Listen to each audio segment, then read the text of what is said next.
I'm going to show you how to change the engine air filter in a 2018 to 2025 Chevy Equinox or GMC Terrain that has a L4 1.5 liter engine. You only need two things, a Phillips head screwdriver and a new filter. I'm using a Fram CA12260 filter that I purchased on Amazon. Fram is a good brand, but whatever you use, just make sure that it specifically states that it's for your vehicle. So open the hood and prop it up. And over here is the air box where the filter is located, right under this housing on the left side. And it has 4 Phillips head screws that we need to remove, one at each corner. There's one right there at the bottom left edge of the housing, one over here at the bottom right, one up there at the top right, and then one over here at the top left. Use the Phillips screwdriver and remove all of those.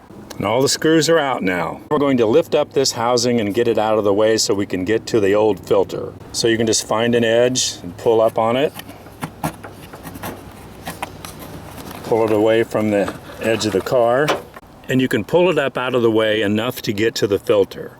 You don't have to disconnect anything here. If you want more room, you can disconnect this and pull the hose out here and here. This has wiring in it. But you don't absolutely have to take this off or that off. And since I don't have to, I'm not going to. So I lift this up and there's the old filter. And notice it has a tab right there on the side. So we'll need to position the new filter the same way. I'm going to grab the end of it, pull that up over that.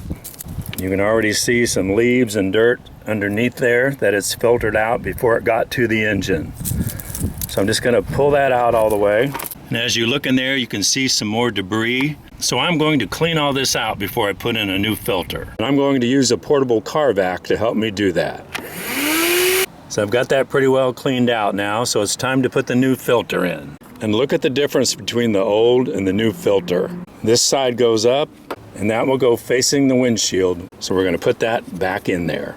We need to lift up on the housing again. So position the filter under this piece of the body there and drop it right into the slot where it goes, all around. Now we put the housing back together, get it lined up over the screw holes, and we're going to put the 4 screws back in. And there's the last one. And with that, you're all done. You should change your filter every 12,000 to 15,000 miles or once a year, whichever comes first. And if you often drive in dusty conditions or on dirt roads, you might want to change it more often. Changing this air filter when you should will let your engine breathe better, run better, and last longer. Thanks for watching, and I hope this video helped you get the job done and saved you some money.